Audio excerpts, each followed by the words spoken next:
How you doing, guys? Big Mate Dan here again today, back once again with another Conquest video for you. Today, we're taking a look through the pages of issue 41.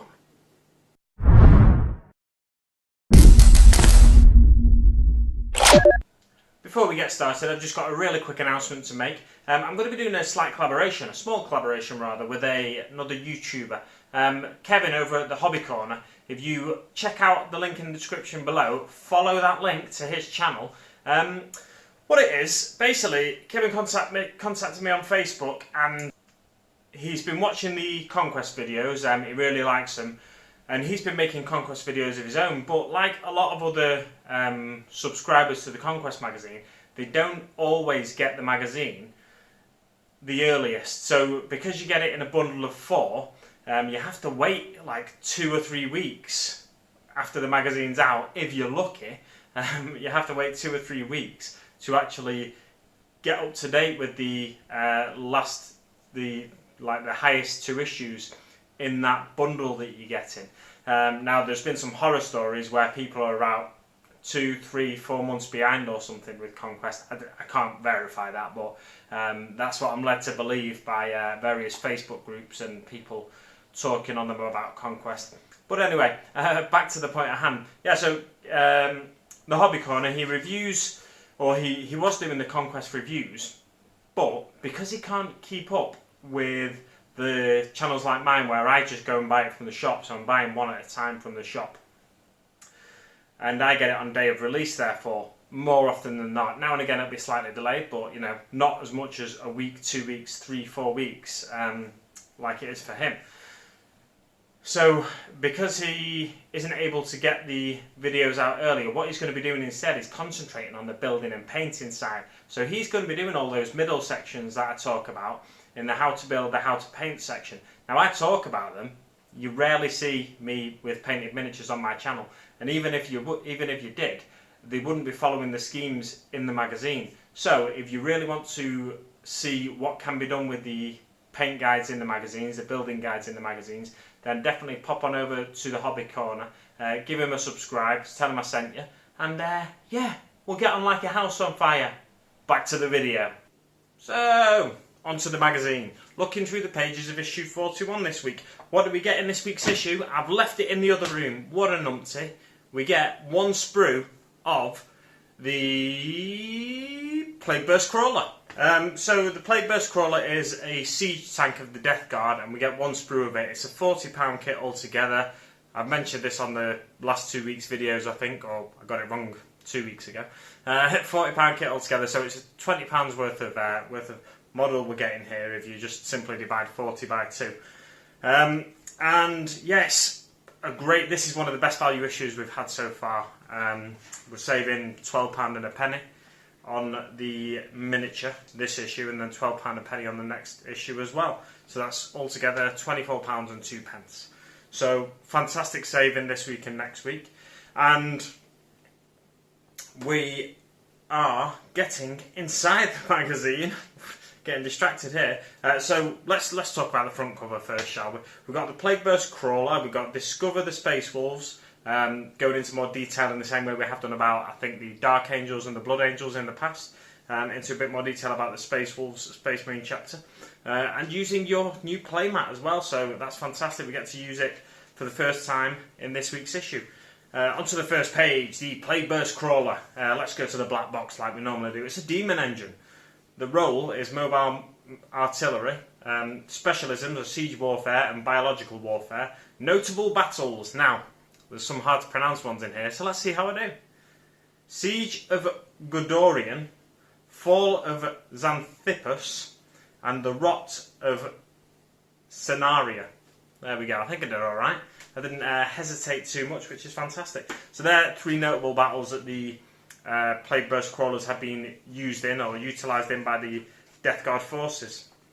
It talks a little bit more about the lore of the Plague Burst Crawler at the bottom of this page as well. Plague Burst Crawlers are lumbering, formidable siege tanks. They carry huge ram blades, have incredibly thick armour, plating, and are powered by demonic energies that grant great resilience. So rather than having a human pilot, or a Death Guard pilot, they have a, say, pilot, like a driver, an operator, they have a demon bound within them. That's why when this kit was first released, I think people were saying it doesn't make any sense, this tank, because it's got no door for the occupant to get in, but it's a demon engine, so it's all basically it's like a living machine, more so than the Imperium's machine spirit that the tanks have. This is effectively an autonomous vehicle.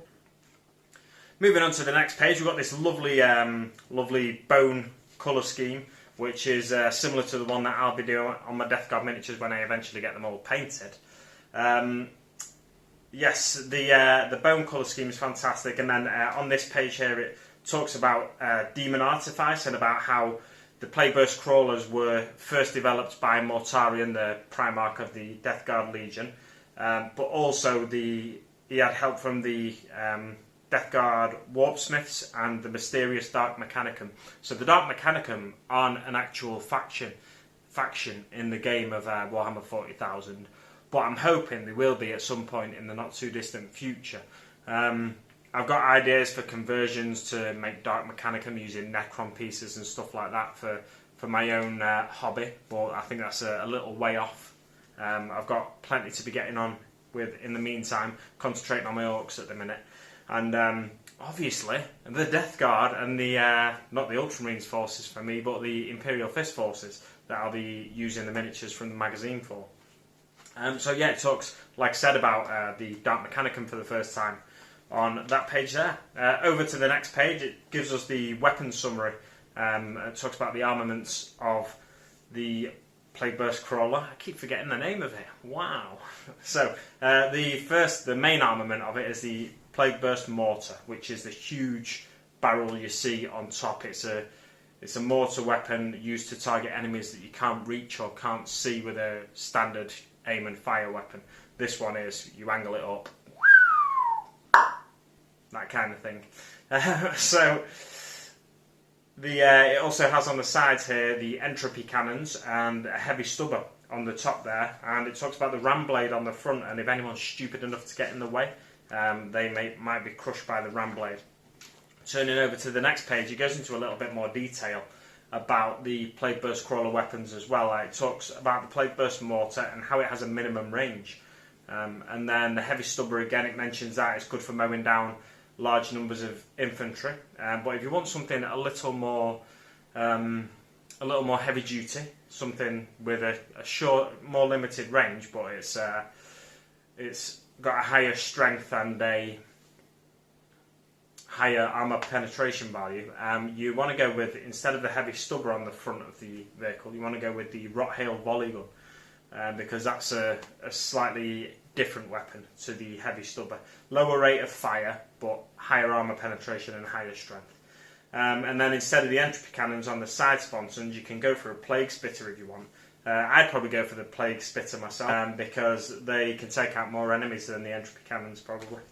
Moving on to the next page, we see the Space Wolves for the first time. So the Space Wolves Legion are probably one of the most iconic. They're not a legion, sorry, anymore. They're a chapter now, but they are probably one of the most iconic Space Marine chapters. Not really any probably about it.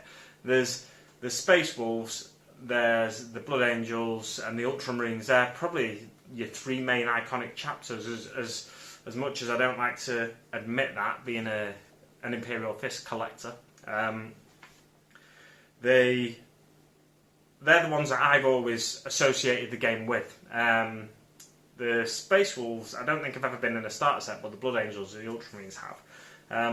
But yeah, so the Space Wolves are so iconic because they're really easy to separate them from the other Space Marine chapters visually, because they've got wolf pelts all over them, and they've got different haircuts, they've got more models without helmets and things like that. They're more feral, they're like a feral looking kind of Space Marine. But yeah, just talking about the chapter name is the Space Wolves, the home is Fenris. The Primarch, Lehman Russ, he's gone missing recently in recent 40k lore.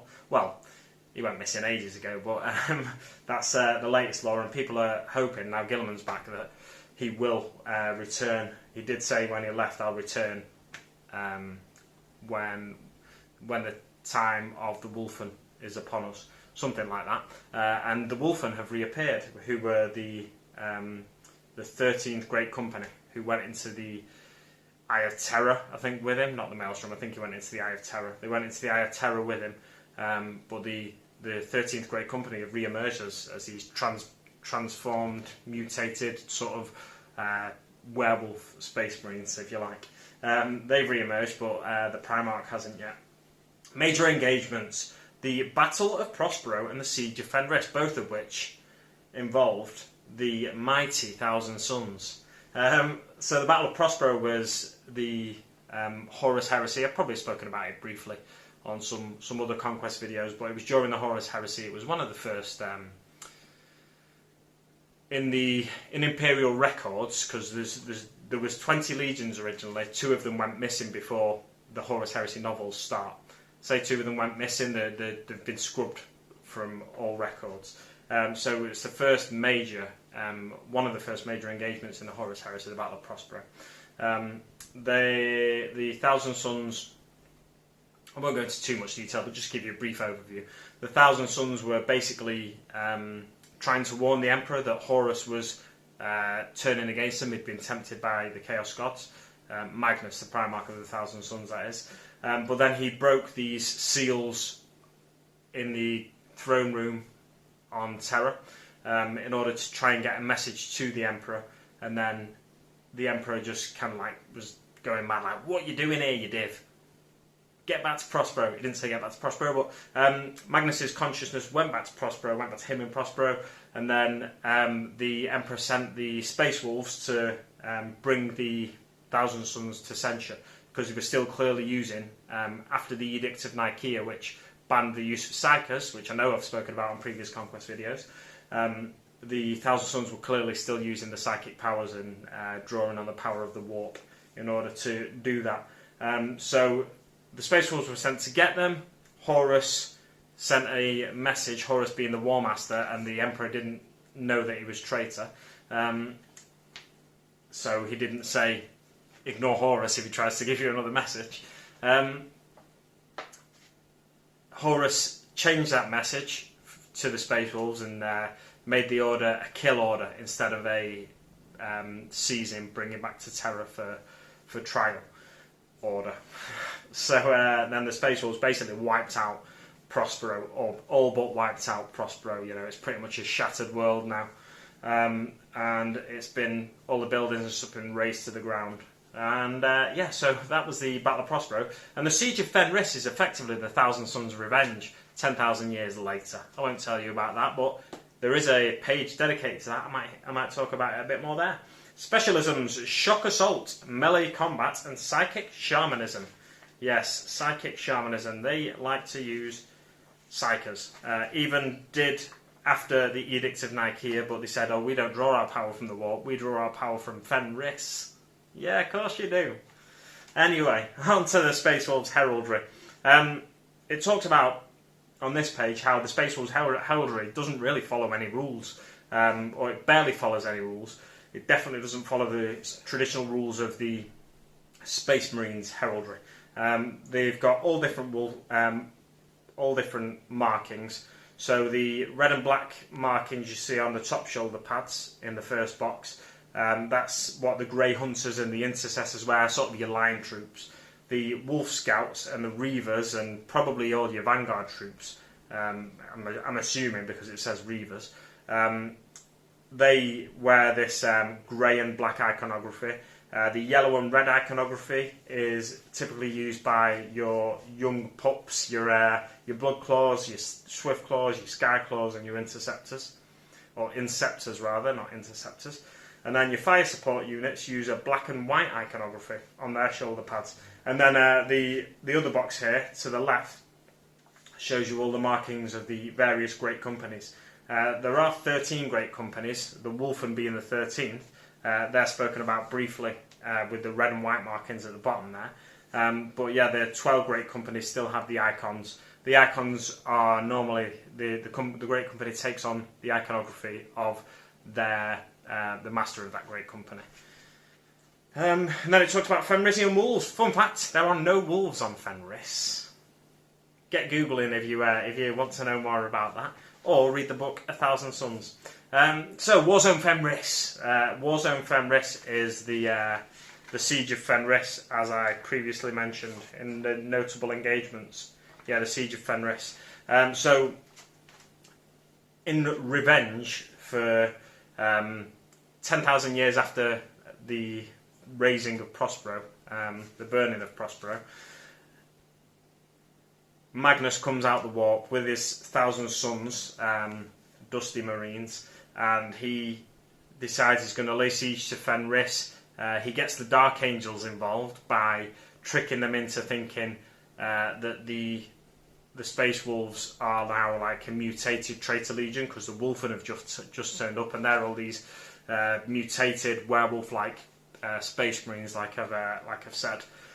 And that mutation, the Dark Angels see as a taint of the warp. So the Dark Angels are all but ready to get in on the act of destroying the Space Wolves, because there's a lot of tension between the Dark Angels and the Space Wolves because of previous engagements they've both taken part in, and their Primarchs have come to blows in the past, which I know I've spoken about on previous videos. So the Siege of Fenris happens with a load of sorcerers of the 1,000 Sons, and effectively the entire 1,000 Sons Legion laying siege to Fenris, funnily enough. And world after world fell, stronghold after stronghold fell, and until it was just the Fang, and Magnus appears in the Fang, and there's a mighty battle that ensues, and somehow, the Great Wolf himself, Lorgan Grimnar, manages to push back Magnus. He manages to use his corn-forged axe to strike down Magnus, basically, and then Magnus has to fall back. The Grey Knights are there getting involved as well, because the Grey Knights are specialists at fighting demons, and there's loads of demons involved in this siege of the Fenris system. It's not just a planet, it's the entire system that's laid siege to. And the demons are tearing through worlds, and there is actually a world that's destroyed in the Fenris system, Midgard, I think it is, if I can. Midgardia, sorry, not Midgard, Midgardia. Yeah, the planet of Midgard is utterly destroyed. So all the deaths that happen on the worlds below, and on Midgard especially, then enable Magnus to summon the planet of sorcerers from the warp, which it was previously a warp-based planet. He summons it into real space, and it appears just near Prospero, where the former homeworld Prospero of the 1,000 Sons is. It appears in that system, and then so the 1,000 Sons have now got a base in reality instead of just in the warp. And that's it. That's the Siege of Fenris laid out for you. So on to the how to build section. We've got the how to build Plague Burst Crawler. We've got 4 pages here of how to build. It's your same old really. Just a highly detailed how to build section. It gives you everything you need in order to build the miniature we're getting this week and next week. Unfortunately, there's not really a lot you can do with the sprue we've got this week, because the first steps involve parts from the second sprue, the sprue that we're going to get next week, and pretty much every step involves parts that we're going to get on next week's sprue. There's a few things you could do. On the second page, the top box involves sticking some wheels onto some other wheelie bits where the tracks go on. So you could probably do that, and you might even be able to stick the tracks on the bottom, actually. So you might be able to get your tracks prepared, ready for next week's issue, just to save you some time next week. But other than that, there's not a lot you can do this week. And then it's on to how to paint Death Guard highlights. For me, this section is it's a bit hit and miss. It's 4 pages again, same as the how to build section, but the how to paint section, it talks about painting Death Guard highlights. For me, there shouldn't be that many highlights on a Death Guard miniature, because it should look dirty and grimy and gritty. For me, in this this right-hand image here, the gold on the shoulder pauldrons of the Death Guard miniature, the Plague Surgeon, it looks too shiny for me, so I wouldn't take the highlight up that far. I'd probably leave it as is in the first with just the base coat and the wash. There are things that I would do, like the highlight of the robes. I'd bring them up to make it somehow makes the recesses look even dirtier. And probably the highlight on the Plague Sword as well. But certain elements of this, I'd pick and choose the elements that I want to do for this particular painting guide, and I advise you to do the same. Not that I'm following the painting guides, I'm of course painting them bone white as I've said, but yeah, that's the how to paint section anyway. On to Warzone Kalon. So, Warzone Kalon, we're using this battle map for the first time, this Mechanicum City battle map, and it talks about the scenery that we're going to be getting in the next few issues. Well, the next 20 or so issues, that is. We're getting 2 thermic plasma regulators, we're getting a hatch, an alchemite stack, and a hemotrope reactor. So we're only getting 1 hemotrope reactor. That kit normally comes with 2, I think, if I'm not mistaken, as does the thermic plasma regulators. Getting 2 of in an issue very soon, as you'll see shortly. So it just gives you basic rules to use whilst we're waiting to get this actual terrain. So the thermic plasma regulators, it says, these terrain pieces block line of sight. Units may not move through these pieces. For the hatch, it says it doesn't have any effect. The alchemite stack blocks line of sight. You can't move over this. Hemotrope reactor, very much the same. It blocks line of sight. You can't move over it. When we get the actual pieces of terrain, no doubt they'll give us more detailed rules for each piece of terrain. It's a shame you can't move over the thermic plasma regulators because it's got a platform on it that you could stand on. However, I'm sure there'll be more rules coming soon enough, in a couple of issues' time maybe. And then on to the next page, it talks about the terrain pieces that we're actually going to get. Like I said, so the thermic plasma regulators have got a lovely blue glowing effect there. And then the hemotrope reactor is really well painted, and the alchemite stack as well. And it talks about what they actually do. So the alchemite stack, for example, vents thick black smoke from the depths of Mechanicum factories. And then on to War Without End, mission briefing, Lord Felthius. I'll do a reading. Let the cowards hide behind their walls. Soon the sky shall open, and death will rain down from above. All will rot before us. That was Lord Felthius, sir, with a transmission, a Vox intercepted transmission. The War Without End talks about how Brachius was the place of the previous war, the focus of the previous few missions, the previous 20 issues, let's say. But now we're moving on to a new city known as Kalon. Kalon. I was going to say Kalon then, Kalon. So moving on to the back page and the actual mission. So this week we've got a mission where we've got to claim objectives. There's 4 objectives in total. You've got to deploy them one at a time. At least 6 inches from a battle edge, at least 6 inches from a deployment zone, and at least 6 inches from each other. So all the objectives are going to be round the middle, really, which is good in a way because it encourages you to move into the middle and move into closer range to your enemies. So it encourages you to actually partake in shooting and combat and stuff like that.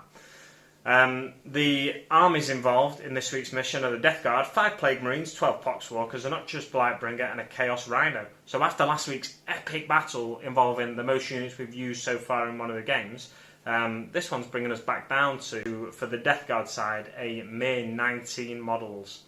And then for the Space Marines, the Space Marines have 5 Reavers, 2 Interceptors, 3 Hellblasters, and a Captain in Gravis armour.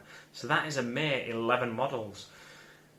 There's no real issue with that. I just thought I'd observe that. This week's mission is a bit lackluster as well. It's a little because I've gotten so used to seeing these 2D terrain pieces that I love so much. I bang on about them enough. This one seems like nothing new. It seems like some stuff we've done before here. So we're just claiming objectives one at a time. But anyway, deployment zones for both armies are shown on the map above. Interestingly, it doesn't say Death Guard deployment zone, Space Marine deployment zone. It's just got 2 deployment zones. It doesn't say how you choose who gets what deployment zone. What I suggest is you roll a dice, you each roll a dice. Whoever gets the highest roll chooses which deployment zone they want. Roll to see who deploys a unit first and then begin deploying your units in turns. The player who deployed the last unit can choose who takes the first turn. Victory conditions. Each enemy unit eliminated, 1 victory point. The first player to eliminate an enemy unit, 1 victory point. Each objective held at the game's end, 2 victory points. To hold an objective, you must have more models than the enemy within 3 inches of it at the end of the game. The game lasts for 5 battle rounds. On to the back page. What are we getting next week? Well, we know what we're getting next week. It's a second sprue for the Plague Burst Crawler, and we can finally get it built. The week after, we're getting the Thermic Plasma Regulators, which is a £15 kit, so it's another good saving. Not as good as this week's, but £7 and a penny is better than nothing, and better than some of the recent savings we've had with the paints and whatnot. So, that's all I've got for you for now, guys. Thanks so much for watching, and I'll see you on the battlefield.